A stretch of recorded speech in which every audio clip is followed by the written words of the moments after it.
मध्य प्रदेश के पूर्व मुख्यमंत्री उमा भारती ग्वालियर पहुंची, जहां उन्होंने केंद्रीय मंत्री ज्योतिरादित्य सिंधिया के महल पर पहुंचकर उनकी मां के निधन पर अपने श्रद्धा सुमन अर्पित करते हुए शोक व्यक्त किया। इस दौरान उमा भारती ने कहा कि मैं ज्योतिरादित्य सिंधिया को यह बताने आई हूं, मैं उन्हें मां का अभाव कभी खलने नहीं दूंगी। मैं पूरी तरह से इस दुख की घड़ी में उनके साथ हूं।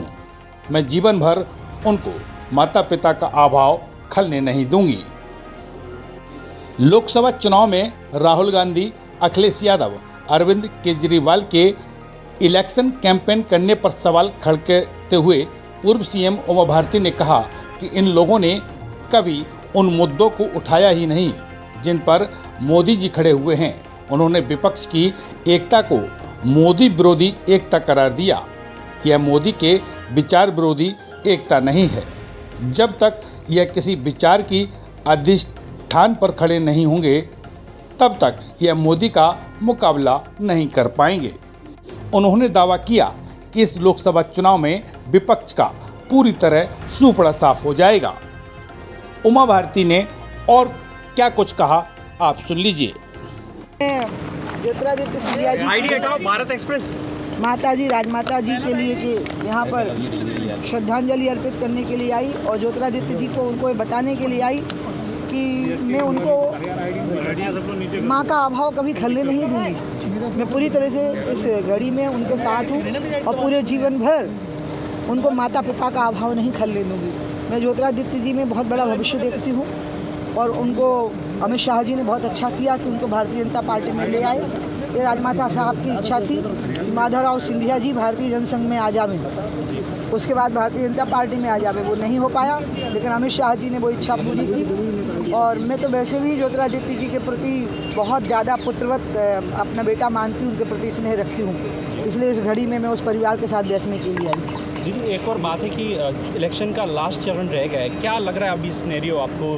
क्योंकि राहुल गांधी, अखिलेश यादव, ये प्रियंका गांधी, अरविंद केजरीवाल भी मोर्चा खोले हुए हैं, लगातार दावे कर रहे हैं। इन्होंने उन मुद्दों को उठाया ही नहीं है जिन पर मोदी खड़े हैं। ये मोदी विरोधी एकता है, ये मोदी की विचार विरोधी एकता नहीं है। जब तक ये किसी विचार के अधिष्ठान पर खड़े नहीं होंगे, तब तक ये मोदी का मुकाबला नहीं कर पाएंगे। और इसलिए मुझे तो लगता है कि इस चुनाव में विपक्ष का सूपड़ा पूरी तरह से साफ हो जाएगा और विपक्ष की सीटें और कांग्रेस की सीटें पहले से भी कम हो जाएंगी। मोदी 400 पार नहीं 500 पार होंगे। राहुल गांधी का कहना है कि 22 जो परिवार हैं अडानी अंबानी से, केवल उन्हीं को लाभ पहुँचाया।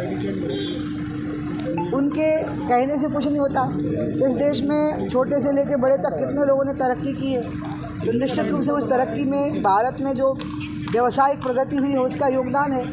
कितने स्टार्टअप खड़े हुए हैं, मुद्रा योजना से कितने लोगों ने लाभ उठाया है, कितने लोगों ने लाभ उठाए हैं और वो आगे बढ़े हैं। ऐसा कोई व्यक्ति को फेवर किया गया ऐसा नहीं है। मध्य प्रदेश के सीधी में बड़ी घटना हुई है। राजकोट प्रदेश के सीधी के अंदर घटना हुई है, आदिवासी बच्चियों के साथ दुष्कर्म की बात। 7 बच्चियों के साथ आवाज़ कब की बात आई है? ये अभी कल परसों। अच्छा, मैं हिमालय में थी ना, मैं तो आई ही कल हूँ हिमालय से। बहुत दूर थी, मैं तो विष्णुप्रयाग में थी, मतलब बद्रीनाथ से सिर्फ 35 किलोमीटर नीचे थी। प्रियंका गांधी नहीं, ये बहुत दुखद घटना है बच्चियों के साथ दुष्कर्म की और इस पर कठोरतम कार्रवाई होनी चाहिए। आम आदमी पार्टी दूसरी बात जो आपने अभी गुजरात के हादसे की बात कही है, बहुत भयानक है और ऐसे अपराधियों को तो फांसी पर लटका देना चाहिए जिनकी लापरवाही से हादसा हो गया है। जी, आम आदमी पार्टी की जो स्वाति मालिवाल है उनके साथ भी मारपीट हुई, वो कांग्रेस ने भी बयान दिया है। भारतीय जनता पार्टी ने शुरू से ही इस बात की निंदा की है। हमारे यहाँ महिलाओं का बहुत सम्मान होता है।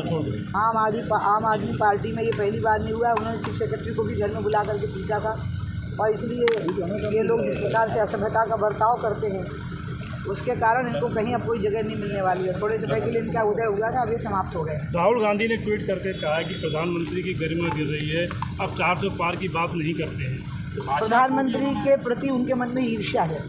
ईर्ष्या और द्वेष के आधार पर आप कोई भी राजनीतिक समूह का गठन करोगे वो नष्ट हो जाएगा, भस्मीभूत हो जाता है। इंडिया गठबंधन तो ये भी कह रहा है कि इस बार प्रधानमंत्री मोदी नहीं बनेंगे। उनके कहने से क्या हो जाता है? आप देश की जनता से तो पूछिए। मैं जब हिमालय में गई हूँ तो पूरे देश के लोग रास्तों में मुझे मिले हैं और सबके मन में मोदी के अलावा कुछ है ही नहीं। मुझे तो लग रहा है कि एक बड़ा रिकॉर्ड बनने वाला है विश्व का कि इतना प्रचंड बहुमत भी किसी एक नेता को मिल सकता है।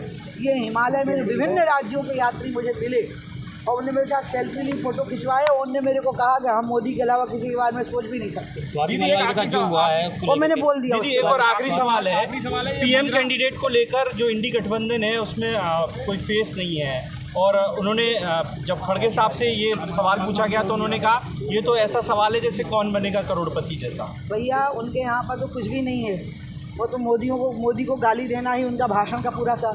जब से भारत आज़ाद हुआ है तब से जितनी गालियाँ मोदी को दी गई हैं ना, उतनी कभी किसी को नहीं दी गई। और गालियाँ देना किसी राजनीतिक समूह के गठन का कारण नहीं हो सकता। ठीक है, चलो। क्षेत्र की ऐसी छोटी बड़ी खबरें देखने के लिए जनपहन न्यूज चैनल को यूट्यूब पर अभी कीजिए सब्सक्राइब और रहिए खबरों से अपडेट।